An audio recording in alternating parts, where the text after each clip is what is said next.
Eu quero ler Lucas capítulo 24, versículo 13. E naquele mesmo dia, dois deles, algumas versões de dois discípulos, estavam caminhando em direção a um povoado chamado Emaús, que ficava a cerca de 11 quilômetros de Jerusalém. E iam dialogando sobre todos os fatos recentemente ocorridos. Enquanto trocavam ideias e discutiam, o próprio Jesus se aproximou de ambos e caminhar com eles. Entretanto, os olhos deles foram impedidos de reconhecê-lo. Então, Jesus lhes questionou: o que vos preocupa e sobre o que ides discutindo durante a jornada? Eles pararam entristecidos. No entanto, um deles, chamado Cleopas, replicou-lhe: és o único, porventura, que tendo estado em Jerusalém ignoras os acontecimentos desses últimos dias? E Jesus lhe perguntou: quais acontecimentos?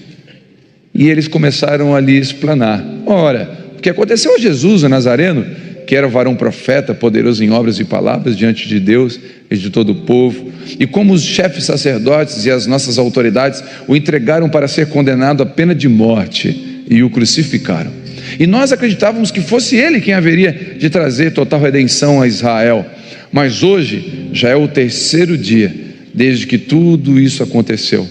É verdade também que algumas mulheres seguidoras conosco nos assustaram, porquanto foram de madrugada no sepulcro, mas não encontraram o corpo de Jesus.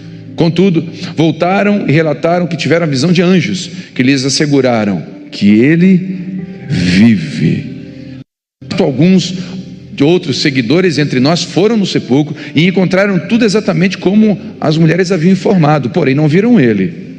Então lhes corrigiu, lhes admoestou Jesus: ó tolos de entendimento e lentos de coração para crer em tudo quanto os profetas já declararam a vós. Ora, não era imprescindível que Cristo padecesse para que entrasse na sua glória? Então, iniciando por Moisés, discorrendo sobre todos os profetas, explanou-lhes o que a seu respeito constava nas Escrituras.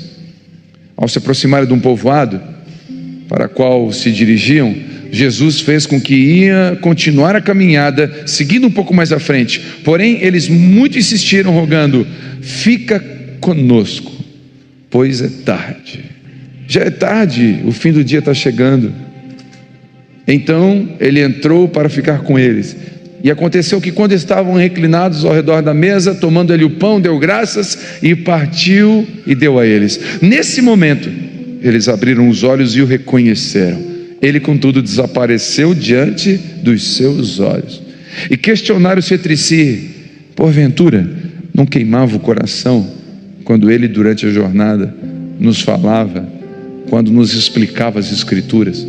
Na mesma hora, levantando-se, retornaram para Jerusalém, onde encontraram reunidos os 11 e outros seguidores com eles, os quais anunciavam: é verdade, o Senhor ressuscitou e apareceu a Simão.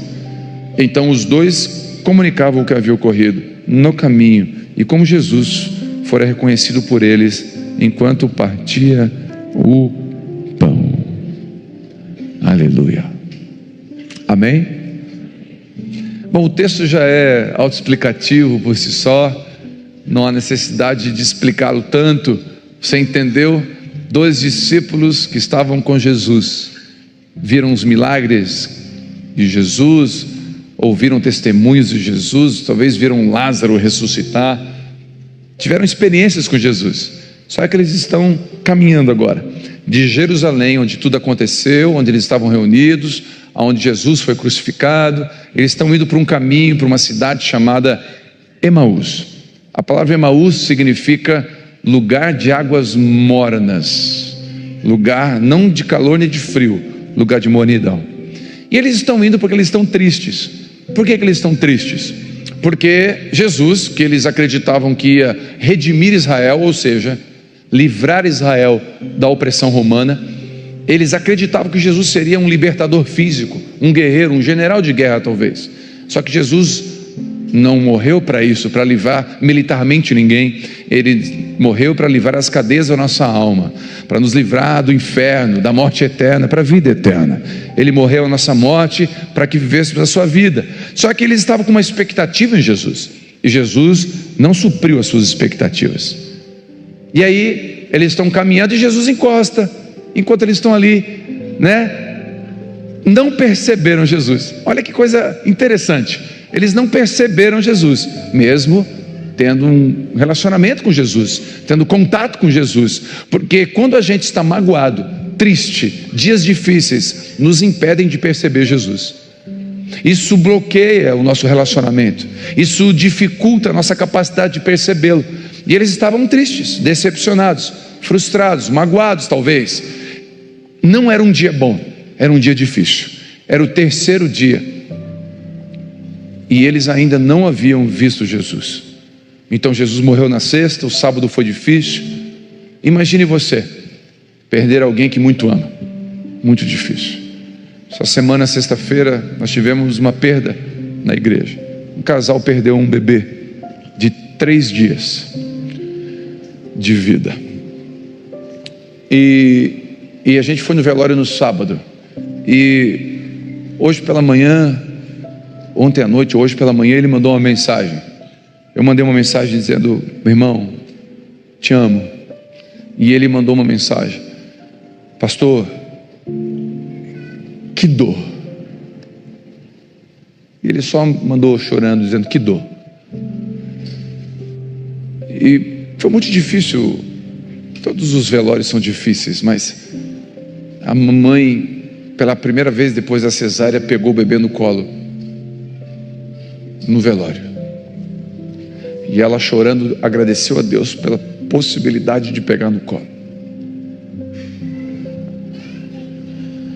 É difícil.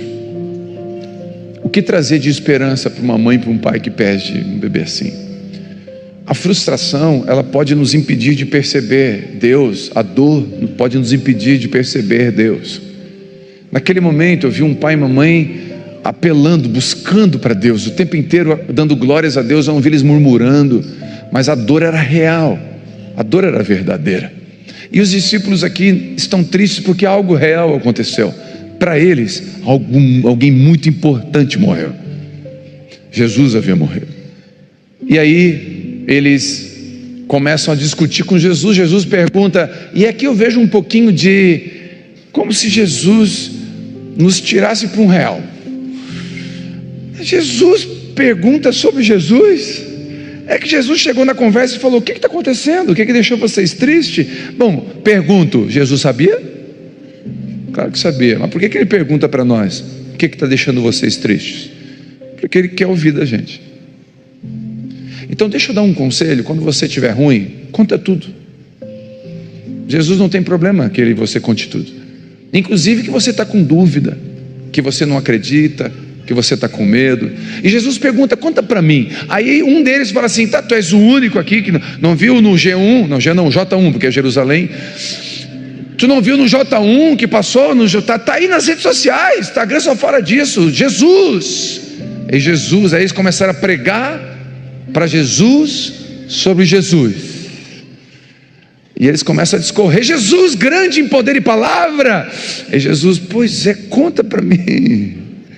Aí eles contam tudo. Jesus fala: lentos de coração, tolos, vocês não leram o que estava escrito sobre mim? Vocês não esqueceram das profecias? Esqueceram da promessa? Era necessário. E ele começou a partir de Moisés, passando pelos profetas. Pensa Jesus, eu estava falando no culto das 5, imagina Jesus, pensa que aula foi essa? Jesus começou em Moisés, passou pelos profetas. Pensa Jesus dando uma aula na escola bíblica Raiz. Não, Jesus deu uma aula para os dois. Jesus deu uma aula inteira, não para uma faculdade, para 2 discípulos tristes. Porque Jesus não tem problema de parar para ensinar aquele que é de verdade, que está passando por um momento difícil. E deixa eu dar uma palavra para você que está aqui essa noite, que precisa ouvir isso. Jesus pede para dizer para você, talvez a maioria não precise ouvir isso, mas alguns precisem: Jesus ama você e não esqueceu você. É mentira do diabo que a única solução é tirar a sua vida. O Espírito Santo está dizendo: é mentira. A solução não é tirar a vida, a solução é entregar a vida. Entregar a vida para Jesus, que Ele é poderoso para mudar a sua história. E esses dois homens estavam com a história mudada, porque eles estão indo para Emaús, e eles têm esse encontro com Jesus. Aí Jesus faz de conta que está indo para frente. Eu não sei se você já... a Vivi, ela me corrige numa coisa. Ele me corrige não, me corrigiu já. Porque eu já mudei, né, amor? Não sei. Não sei, diz ela. Eu tinha a barda. Quem sabe o que é barda? Barda. Só que está online. Barda é quando você tem uma barda, uma mania. Eu tinha mania de ir na casa das pessoas sem avisar. Amor, vamos na casa do fulano? Não, amor, a gente não, mas vamos lá de surpresa. Normalmente perto da janta, sim. Uma vez eu fui entregar o convite de casamento para uma tia minha, e eu sentei lá para entregar o convite de casamento, não avisei. Cheguei lá para entregar o convite, era umas 3 da tarde, 4 da tarde ela começou a botar o café da tarde, e ela botou um empadão, mas não era para mim, era para o café da tarde da família. Só que eu fiquei. Aquele dia eu passei vergonha, eu comi 80% do empadão sozinho. Não deu tempo dos filhos dela chegar. Eu fui comendo, a Vivi começou a me bater assim, um empadão. Então você já visitou alguém, foi na casa de alguém, que a janta está sendo colocada, a mesa está começando a ser colocada, um prato, um talher, e a família está botando devagarinho assim, né? E aí você faz assim, então está na hora de ir embora, mas com aquela esperança de um convite surgir. Fica, irmão, mesa está posta. Mas aquele convite não vem. Aí você, então eu vou embora, né? Então Jesus meio que fez assim, eu estou indo, porque o texto diz que ele fez de conta que continuou. Sabe aquela impressão de que Jesus, tipo assim, me convida. Jesus não se convidou, porque Jesus não vai invadir a sua vida, Ele está esperando você convidar. Mas Ele está deixando pistas. Ei, estou indo, tá? Estou indo, né? Eu tinha uma pessoa que eu conhecia, que ele parava na frente das casas e dizia, nossa, se meu pai estivesse aqui, ele dava um milho daquele ali para mim. Tipo assim, estou indo. Mas ele fez de conta, ele queria ser convidado. Aí eles convidam, fica Senhor, já se faz tarde, o dia está se indo, a noite está chegando, fica aqui. E ele entra, quando ele entra, ele pega o pão e parte. É interessante que o texto diz que quando ele partiu, eles reconheceram quando ele partiu. Por quê? Porque talvez eles já viram Jesus partir algumas vezes. E quando você tem intimidade com alguém, você sabe o jeitinho da pessoa, a forma de fazer algo. Então a gente vai percebendo e a gente é Jesus. E cada um aqui tem uma forma de saber quando é Jesus que está falando com você. Cada um tem uma forma de saber quando é Jesus falando com você. Você sabe que quando aquele versículo aparece na sua vida, é Jesus falando com você.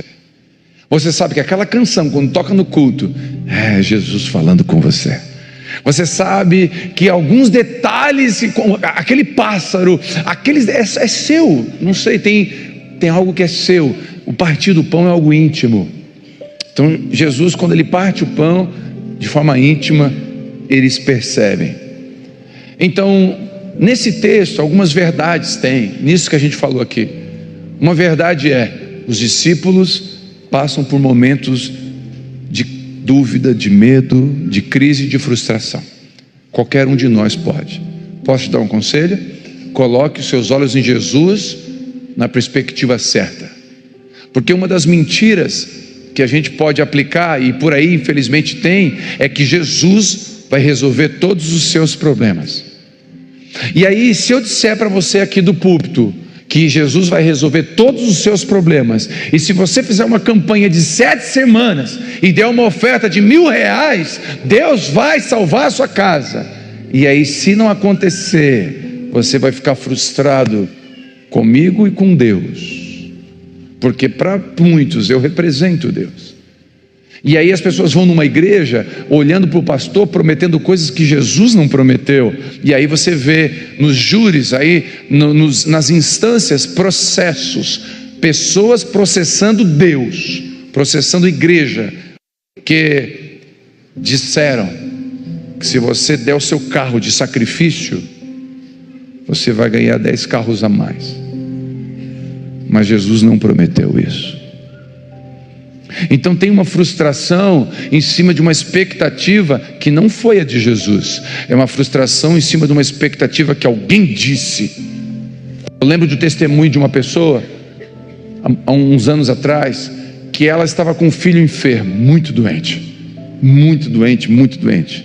E várias pessoas foram na casa dela, vários irmãos cristãos, evangélicos, como você quiser, e foram na casa dela, e vários irmãos profetizaram: assim diz o Senhor, esta criança viverá. E várias pessoas disseram: assim diz o Senhor, e eu tenho certeza, Jesus, eu vejo esse seu filho se formando na faculdade. Uma pessoa foi na casa dela e falou assim: olha, eu vou orar pelo seu filho, Deus é poderoso para curar o seu filho, mas Deus também é poderoso para levá-lo. Mas eu creio, vou orar com você para Deus curá-lo. 2 dias depois a criança morreu. Sabe o que a mãe falou? Que não abandonou a fé só por causa dessa visita, porque pelas outras Deus mentiu. Assim diz o cuidado, se não é o Senhor. Então a frustração é proporcional à expectativa. Onde está a sua expectativa em Cristo? Porque muitos podem entrar aqui com a expectativa, talvez que viram na televisão, é só entrar na igreja evangélica que aí você vai prosperar. Quem foi que disse? Porque você ouviu testemunhos de pessoas contando que depois que entraram na igreja, compraram carro, casa, e aí todo mundo está com expectativa. Então Jesus, Ele ia nos livrar de Israel, mas não nos livrou. Por isso que a gente está triste. Há uma frustração por causa de uma expectativa errada. Onde está a sua expectativa em Jesus? Em quê? No quê? E para quê? E esses discípulos frustrados, eles começam a caminhar, e nessa caminhada para Emaús, eles saem de Jerusalém, um lugar que não deveriam ter saído, e caminham para um lugar de mornidão. E eles, dialogando, não perceberam Jesus. Deixa eu dizer uma coisa: nós corremos o risco de não perceber Jesus na nossa vida, na nossa caminhada, principalmente em dias de frustração, de decepção, de dor. Jesus pode estar falando com a gente, gritando com a gente, do lado da gente, e a gente não percebe. Por quê? Porque estamos frustrados, estamos com os olhos tristes, marejados, vermelhos talvez, não percebemos Jesus. Então a expectativa é frustrada, e quando você está distraído, você não percebe. Eles estavam distraídos com o quê? Com as notícias do J1. Eles estavam distraídos com a internet. Eles estavam distraídos com área VIP ou não área VIP. Legendários é de Deus ou não é de Deus. Distraídos com tanta coisa, com a parede preta ou parede branca. Distrações que faz a gente não perceber Jesus. E a gente vem para a igreja tentar perceber o carro do pastor, a casa do irmão, e será qualquer coisa que vai nos distrair. E a gente não vai perceber que sentou do nosso lado alguém que chorou o culto inteiro. Ele vai embora e você não vai perguntar o nome dele, porque a gente está distraído. O Instagram é uma distração, pelo menos para mim. Tem gente aqui que sabe lidar com isso. Eu percebi que não, quando eu vi que eu fiquei 1h40 no Instagram durante um dia. Eu fiquei com vergonha de mim, porque eu quero ler livros. Eu tenho livros. Quem aqui tem livro esperando para ler? No plástico. Quem tem mais de 10? Bota a mão. Não, tem uma fila lá esperando para ler. Sim, e a gente fica 1h40 no Instagram. Não, vocês não, desculpa, eu. Sabe fazendo o que no Instagram? Cuidando da vida dos outros. Mas não é cuidando de protegendo, é cuidando mesmo. Vendo o que não tem para ver. E olha que interessante, eu ouvi isso, achei interessante. Quando você vai no Instagram intencionalmente, o que é intencionalmente? Você vai lá, por exemplo, eu vou no Instagram ainda. Eu saí do Instagram, não estou mais lá, mas eu vou lá ver o que a Vivi postou. Quando eu boto, o pessoal que está cuidando para mim bota alguma coisa, se ela não me repostar, Deus o livre, ela tem que me repostar. Porque ela é minha esposa. Quando ela me reposta alguma coisa, eu vou lá com o coraçãozinho. É minha esposa, eu tenho que cuidar do que ela está postando, assim, aleluia, glória a Deus, é nós, estamos juntos, né, amor? Então, quando você vai intencionalmente no Instagram para ver algo e sai, você escolheu a comida, sim ou não? Agora, se você vai no Instagram e vai passando o feed, o algoritmo do Instagram escolhe a comida. E aí você vai comer aquilo que o mundo está comendo. Por isso que você recebe lá imagens que você sabe que não deveria estar vendo. De um vídeo, os melhores lances do Ronaldinho Gaúcho. Os homens entendem o que eu estou falando. Quem já viu os melhores lances do Ronaldinho Gaúcho? Glória a Deus, não sou eu não. Aí, o próximo vídeo é o Ronaldinho Gaúcho com 3 mulheres.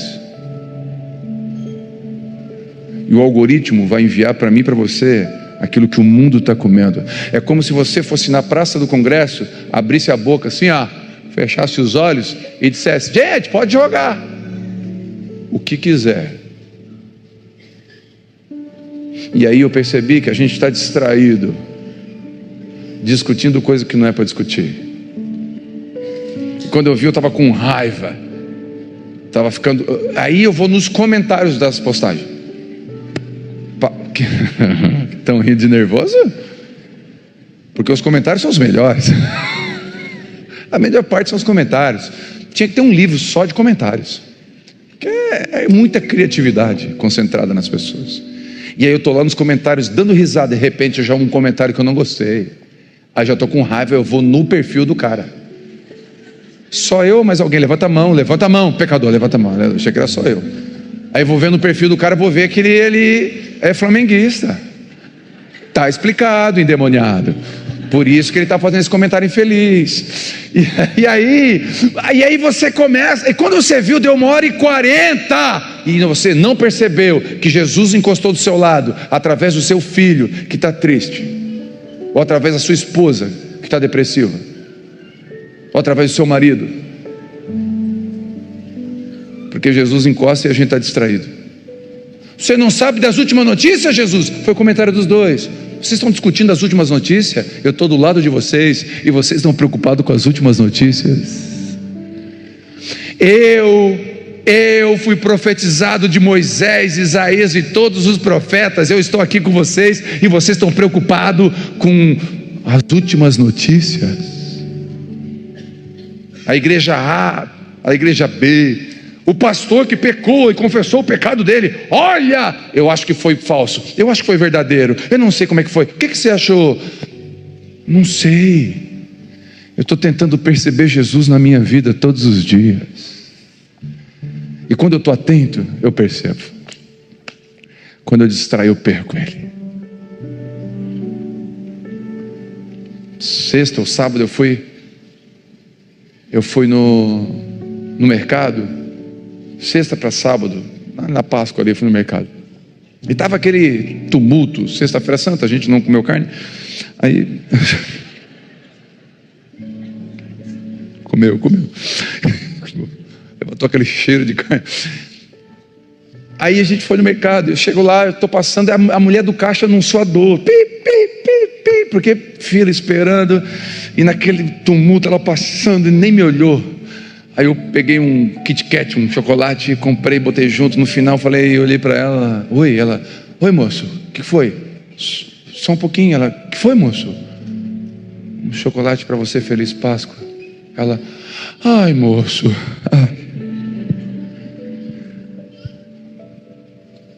simples, Feliz Páscoa. Eu fui na farmácia, tinha um menino atendendo no sábado. Eu acho que ele não estava feliz, trabalhando no feriadão.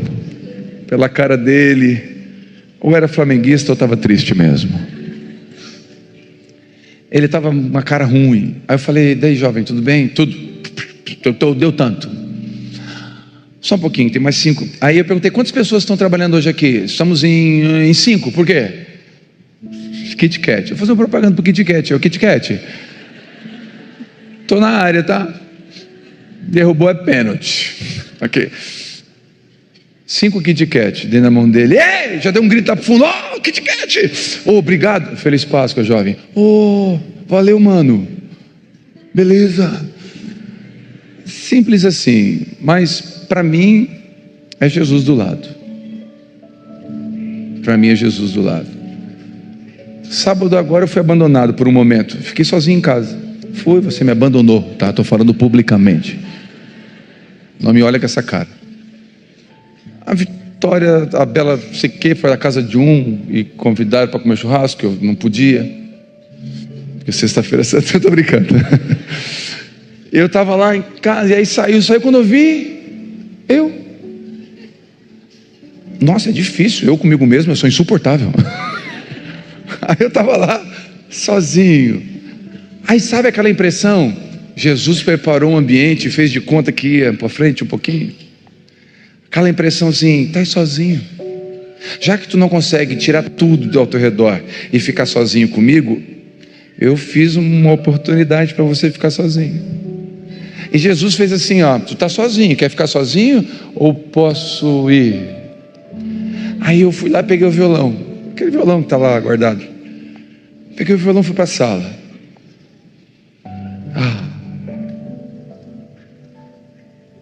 Sozinho. Ele preparou aquele ambiente para mim. E se eu não percebo, quase que eu botei o Netflix. A sorte que não tinha Capitão América Mundo Novo, porque eu queria ver. Aí Jesus veio, eu comecei a cantar canções. Cantei essa: fica, Senhor, já se faz tarde. Aí a presença dele já veio, eu já emendei aquela assim: o que eu daria ao Senhor, o que eu daria ao Senhor pela minha salvação. Sábado de aleluia. Ele veio na sala. Não tinha ninguém. Não tendo nada o que oferecer, eu dou o meu coração. Porque ele fez de conta, ele armou uma situação para ver se eu percebia que ele queria ficar comigo. Ele queria ficar comigo. E eu poderia fazer um monte de coisa, ligar para alguém, chamar alguém, inventar. A gente tem bastante distração. É fácil. Vai no YouTube e vê o último comentário daquele cara que fica discutindo, o teólogo chato que fica discutindo a vida das pessoas. Está cheio de gente fuxicando a vida dos outros. Eu quero saber o que o cara pensa sobre isso. O que o cara pensa sobre isso não interessa. Jesus está do seu lado, dizendo: eu quero que você saiba o que eu penso sobre isso. E a gente está distraído. Jesus está chamando. E a gente está indo cada vez mais para onde? Para Emaús, um lugar quente ou frio? Morno. E o lugar morno é um lugar que o Apocalipse diz que o morno, Deus vomita. Então o diabo, sabendo disso, ele vai deixar eu ir para Emaús, não tem problema. Jesus, sabendo disso, ele vai interferir no meio do caminho. E o culto de hoje talvez seja essa intervenção. Você está indo para o lugar morno e Jesus está dizendo: ei, me convida. Porque enquanto ele fala, pode falar a verdade, aquece o nosso coração. Porque o texto diz que eles disseram: o nosso coração não aquecia enquanto ele falava. Fala a verdade. Quando você separa um tempo com Deus e você está com Jesus e percebe Ele, você abre a Bíblia, as palavras saltam e aquilo aquece o nosso coração, aquilo acalma a nossa alma. E Jesus está encostando em muitos de nós que estamos num caminho para Emaús. E quando eles sentaram na mesa, ele partiu o pão, eles reconheceram, eles levantaram e voltaram para Jerusalém. e voltaram para Jerusalém com a sua experiência, dizendo: olha, as mulheres que viram, Pedro também viu, não interessa, a gente viu. Eu tive a minha experiência agora, ninguém vai me contar, eu tive, eu vi. Você está vivendo a experiência da sua esposa, da sua avó, que é do ciclo de oração? Jesus está dizendo: cara, eu estou caminhando do seu lado e você não percebe. Eu estou caminhando do seu lado e você não percebe. Eu quero te trazer de volta. Eu quero te trazer de volta para Jerusalém. Dentro desse processo, Ele vai fazer com que eu e você podemos ter vácuos de solidão. O que é vácuos de solidão? Momentos que Ele não responde, que Ele faz silêncio. Sabe para quê? Para ver se a gente sente falta. Deixa eu fazer uma pergunta. Não responda, pense. Se Jesus não vir mais nos nossos cultos, e a presença do Espírito Santo não vir mais nos nossos cultos, a gente vai continuar ou vai sentir falta?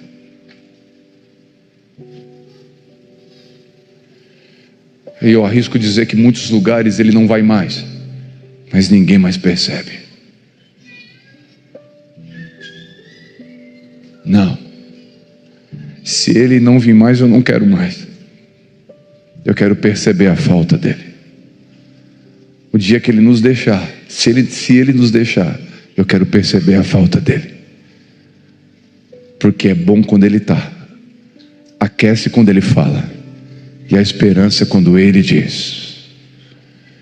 E nessa noite, o Espírito Santo está falando para muitos de nós: ei, volta. Terminou o culto da manhã, um homem me procurou. Um homem chorando já não é normal. Um homem chorando compulsivamente é mais anormal ainda. E ele chorava compulsivamente assim: pois não, garoto. Ele disse: pastor, há 22 anos eu estou desviado. Eu fui para Emaús e nunca mais voltei. Eu quero voltar para Jerusalém. Eu quero voltar a crer, pastor. Eu quero voltar para a igreja. Eu quero me reconciliar com Cristo. A igreja me recebe, pastor. O Senhor faz uma oração, me recebe. Uau! Deus pegou esse homem. E essa noite tem um convite simples. Ei, qual convite, pastor? Fica, Senhor. O convite é simples. Jesus, está ficando tarde, a noite está chegando, os dias são maus, os nossos filhos, tudo isso nós precisamos do Senhor. Eu não consigo sozinho.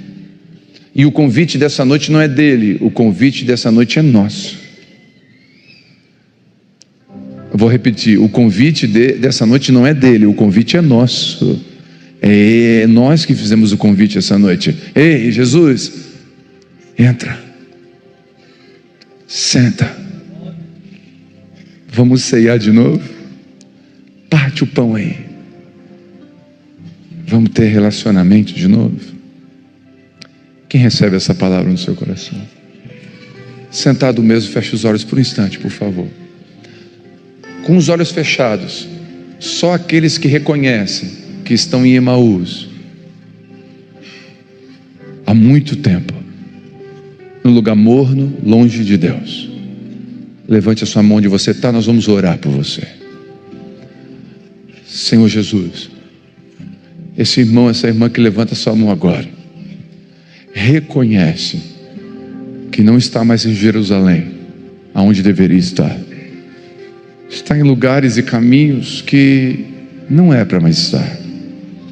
Mas essa noite, através dessa palavra simples, desse culto simples, mas é a tua palavra, Senhor, a tua palavra é poderosa. O Senhor fala ao coração desse homem, dessa mulher, dizendo: ei, eu te amo. Você é minha filha. Você é meu discípulo. Eu trago você de volta para Jerusalém hoje. Eu aqueço o seu coração. Enquanto a palavra era pregada, fala a verdade, o seu coração aquecia, porque não tem a ver comigo, tem a ver com a palavra que aqueceu o seu coração. Por isso, nessa noite, Recebe, Senhor, de volta. Traz de volta, Jesus, esse homem, essa mulher, para Jerusalém, lugar que eles não deveriam ter saído, lugar do encontro, o lugar da crucificação. Em nome de Jesus, Pai, eu oro agora. Amém. Amém. Amém. Fica de pé, por favor. Abraça a sua família. Vamos orar juntos. Ore pela sua família agora. Agradeça pela sua esposa. Agradeça pelo seu marido. Agradeça pelos seus filhos. Faça isso agora. Agradeça pela cruz. Agradeça pela salvação. Você pode fazer isso agora? Faz isso agora. Quem aqui tem muito mais para agradecer do que a pedir? Então faça isso agora. Pai, em nome de Jesus, nós te agradecemos por essa noite. Obrigado pela cruz. Obrigado pelo teu sacrifício. Obrigado porque o Senhor nos amou antes mesmo de nós nascermos.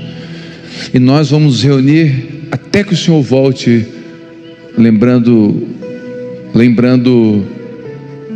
da Páscoa, onde o Senhor